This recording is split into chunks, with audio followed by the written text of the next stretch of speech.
I'm Steven. And I'm Kevin. In today's episode of the Steven and Kevin Show, we're going to talk about putting a little bit of drama into your prospecting.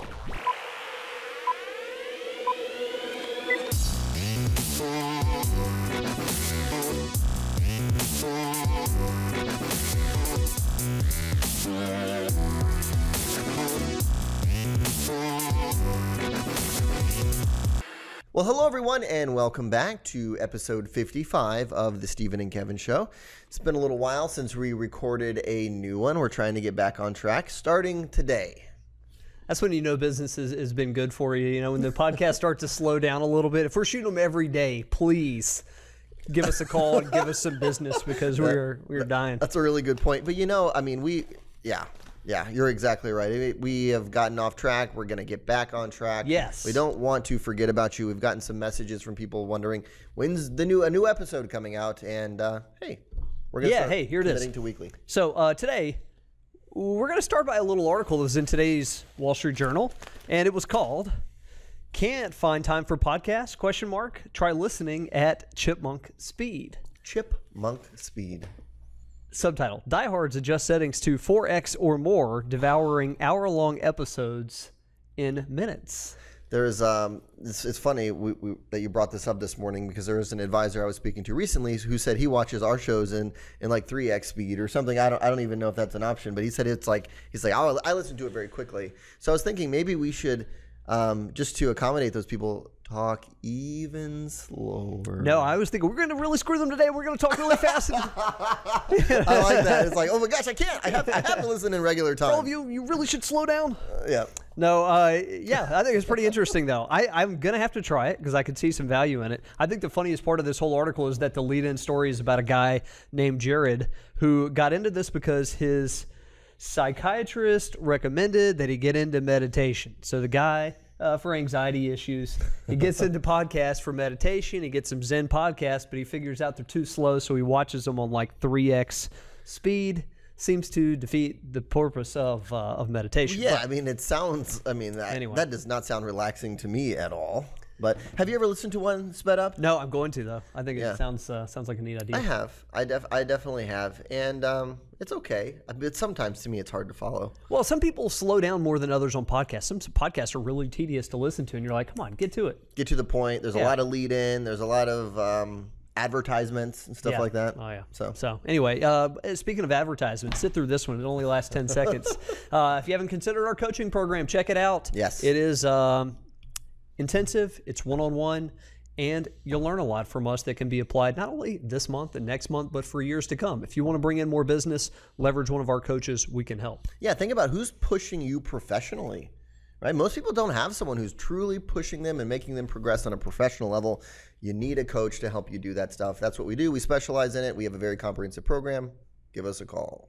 So today we're going to be talking about a niche topic today, a small sliver of the overall topic of social prospecting. Mm-hmm. So many of you, I bet every one of you, has people in the community you've met, you've developed relationships with, but that you haven't gotten their business. Today is all about one technique for getting them in the office. Yeah, because we talk about a lot of different techniques, whether it's a direct approach. We talk about redirecting conversations, and we teach a skill on how to go about doing that using what we call the ARM dialogue model, stuff that we get into in coaching. We thought, let's give them one technique, one specific way that we recommend doing this, and we refer to this transition as the transition from social contact into business conversation as the dramatic approach. Right? So the thespian approach. Yes. So let's paint the picture, Kevin. What is a scenario where this kind of conversation could take place? So again, this is someone that you already know. You have a good, pretty good relationship with them. You want to bring up business. Maybe you've tried and it just hasn't gone anywhere. And we're trying to open up the business dialogue with them.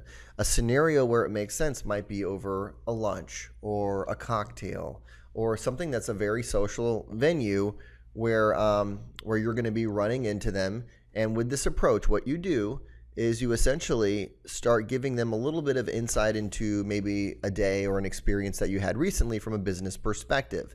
So let's role play this one for a second, Kevin. Not to put you on the spot. Oh, no. Let's say that I'm the advisor and you're an attorney, and we're sitting down for lunch, right? So I come in, when I lay, the timing is important with the dramatic approach, because the way we're laying this dramatic approach is that it's a window into your professional life. It's almost like you're venting. So if I'm the advisor and I come into our lunch, gosh, I just put myself on the spot by putting myself as the advisor. We have a full script here because we have a whole guide of scripts we use for so if we sit down and we're going to lunch and you're the attorney and I've been wanting to bring up business with you and I just haven't really done it, I might sit down and start the conversation by venting a little bit about what's happening at the office. Not complaining and not bragging, but just sharing a story, sharing a window into what's been happening in my life today. So you would come down, you probably say like, hey, I'd say, hey, how's it going? How are you? Yeah, gosh, been a busy day. Sorry I'm a few minutes late. I just had the neatest meeting with a client of ours. She's really going through a lot right now with a divorce, and boy, it's been interesting getting all that sorted out. Wow. Well, what do you guys? You work with a lot of people going through divorce? Well, Kevin, as you can imagine, a lot of people who are splitting want different financial advisors, and what I've tried to do here is. Let's say that Kevin had gone through a divorce, or let's say that Kevin was selling a business or a piece of real estate, or Kevin was a business owner and wanted to talk succession or had succession planning issues within his business. Me as the advisor, I don't have to hit that head on. I can segue into that by sharing a relatable story of something happening in my business. That's good. And then, and most likely, most people are going to ask you a few more questions about it. Like I said, hey, do you work with a lot of people who are going through divorce? Is that a complex scenario? Or, what did you tell that person? What are you helping them through? And especially if you come in with that energy of like, wow, this is like a really interesting meeting I just got out of, right? Yeah, really interesting meeting. So if it's about somebody selling a business, for example, and I know Kevin, maybe he's not sold his business yet, but maybe he's thinking about it, that might be a hot topic. So I might come in and say, gosh, sorry, I'm running a couple minutes late today, Kevin. Just a very interesting meeting with a guy selling his business. I mean, going through this with the attorneys and the accountants, just once again, another eye-opener about how many little things need to come together for that to work well. That's good. Right? Yeah. I mean, I'm going to come up with something that's going to pique his interest of, gosh, I haven't thought about that in a while. So I'm a social contact. We've never really talked business, but all of a sudden we're getting into a little bit of a business dialogue because you're using this dramatic approach. Now, important point here. You cannot make these stories up. Right, Stephen can't come in and just have like a fake story about how he met with a widow or a business owner or something. These need to be real life examples. But think about all these real life examples that you experience all the time, and how do you start incorporating them into dialogue? Yeah, exactly. Talking to people about it without mentioning names, obviously, or any other identifiable information, but sharing windows into your professional life with people you'd like to do business with. Exactly. Right. So think about all the different strategies that you can use to approach a social contact about business. And we talk a lot about these. Some are as direct as what you learn in rookie school, which is, hey, identify people in your network you'd like to do business with and ask them to take them to lunch. Yeah. Ask for their business. And others are as soft as what we're talking about here, where you're not even wanting to directly bring up business with them, but you're going to share a window into your professional life and try to reel them in a little bit. I love this dramatic approach, especially for people that you're a little nervous about bringing a business with. You're not sure how they're going to respond. Kind of throw out the bait here a little bit and see if they bite. Right. So, and if they don't bite, let's say that, for example, Kevin, I share that story and it's just water off a duck's back, right? You're just kind of like, hey, you ever been to this restaurant before? Or then I'm like, hey, what are you going to order?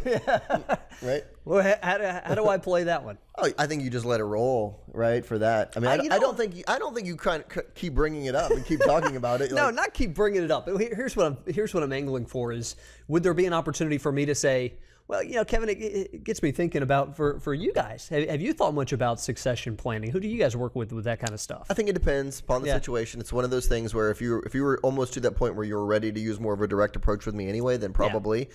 But if you were just really trying to test the waters, then I think you just let it go. And next time you see him, you bring up another one. But, you wouldn't believe this. Another guy just like you. That's what we call selling his business. That's what we call it, the dramatic approach, right? You have to go in with this is amazing. You won't believe the meeting I got out of. Right. Whoa. But basically, gang, we're talking about greasing the skids for future business conversations by mentioning stories of what's happening in your business. So one thing to take note of: you're able to tell your story verbally. You can talk to people about what you do for a living. You know that right now a lot of people are looking you up online.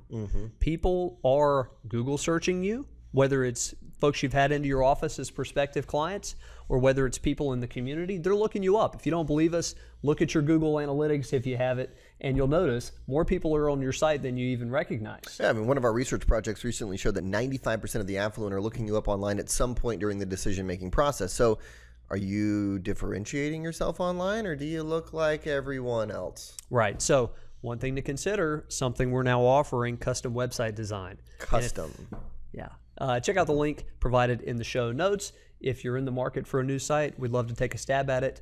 We are good, and we think you'd like what you get. Yeah, this is not a DIY option, right? This is not a cookie cutter kind of thing. This is if you want a true custom website and want to stand out amongst a sea of thousands of other financial advisors out there, this is a way to do it. Yeah, check out our website and just notice how ours functions. Our website's pretty slick. We just put a lot of effort into creating a new version of it. If you like it, you'll probably like what we do for you as well. So keep us posted, everybody. Thanks for joining.